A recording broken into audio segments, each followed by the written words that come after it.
สบายดีน้องโกโก้อีกแล้วเด้อน้องจะมาสอนเพลงลาวกระแสเด้อโน้ตก็จะเป็นง่ายๆเลยอาจจะแบบคัดมือเนี่ยน้อยหนึงให้ทุกคนพยายามฝึกแล้วพอมันจะเพิ่มโน้ตที่แบบ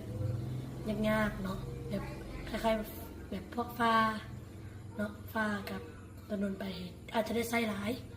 ก็เลยจะมาสอนให้ทุกคนฝึกเอาดังที่น้องที่ปล่อยฟังกันเด้อ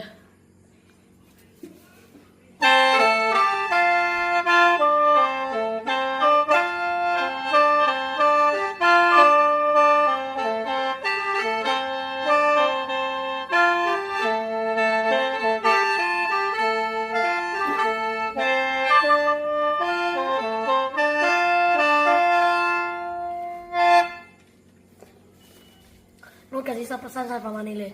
ได้ถ้าแบบถ้าแบบเป่าแบบให้เขาเจ้าห้องใส่หรือว่าเป่าเป็นวงก็อาจจะได้เป่าวนสัก2-3 ห้องมีแต่ว่าเขาจะเอาโน้ตไหนเลยเด้อโน้ตจะเป็นประมาณโดลาซอนฟาเลโดลาโดเรฟาโดเรโดเรซอนฟาเลโดลาโดซอนลาโดเรโดโดฟาซอนลาโดลาซอนฟาซอนลาฟาซอนลาโดเรฟาโดลาโดเรฟาซอนฟาฟาเดี๋ยวจะค่อยๆเอาโน้ตให้ทุกคนพยายามไปฝึกเอาเด้อเพราะว่าอาจจะคล่องคัดมือนิดนึงสำหรับคนที่มาเรียนใหม่ๆแต่บ่เป็นอย่างอดทนเอาเนาะนี่น้องกับมือนี้กะขอขอบใจหลายๆเด้อลาก่อนไปดีบ๊ายบาย